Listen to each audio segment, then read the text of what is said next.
दोस्तों अब बात करते हैं 32 करोड़ की नौकरी की जो आइसलैंड के एक लाइट हाउस में काम करने वाले आदमी को मिलेगी। क्या ये सच है या सिर्फ एक ड्रामा है? दोस्तों पहली बात तो ये है कि अगर ऐसी नौकरी है भी तो आइसलैंड और यूरोप में बहुत से लोग बेरोजगार हैं। कोई भी शख्स इतनी बड़ी रकम के लिए लाइट हाउस में नौकरी कर लेगा, उसके लिए हमारे मुल्क से इनको किसी की जरूरत नहीं पड़ेगी। और दूसरी बात ये कि अगर कोई इतनी बड़ी रकम की नौकरी होती तो आइसलैंड की हुकूमत की किसी वेबसाइट पर इसका जिक्र जरूर होता या फिर इस लाइट हाउस की नौकरी पर आपको प्रॉपर बताया जाता, लेकिन ऐसा कुछ नहीं हुआ। हाँ, एक दो पाकिस्तानी वेबसाइट पर इसका जिक्र जरूर है जो हमारे नजदीक बहुत खतरनाक है। हमारे मुल्क में बहुत से लोग इसी चक्कर में फ्रॉड का निशाना बन जाते हैं और पैसे वगैरह दे देते हैं ताकि इनको ये नौकरी मिल जाए। दोस्तों यहाँ पर एक और बात इम्पोर्टेंट है कि लाइट हाउस में काम करने की सैलरी 32 करोड़ रुपए महीने या 3 महीने की नहीं होती। हाँ, कुछ लाइट हाउस ऐसे होते हैं जो बहुत दूर दराज के इलाके में होते हैं, वहाँ सैलरी ज्यादा दी जाती है क्योंकि वहाँ पर इंसान अकेलेपन का शिकार हो जाता है और ये नौकरी काफी मुश्किल होती है, लेकिन इसके इतने ज्यादा पैसे नहीं दिए जाते। लाइट हाउस में काम करने की सैलरी एक साल की $1 lakh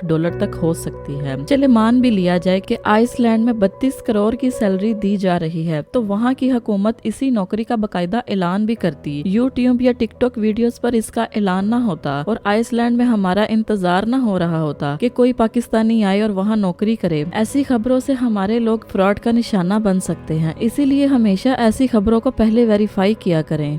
thanks for watching. Allah Hafiz.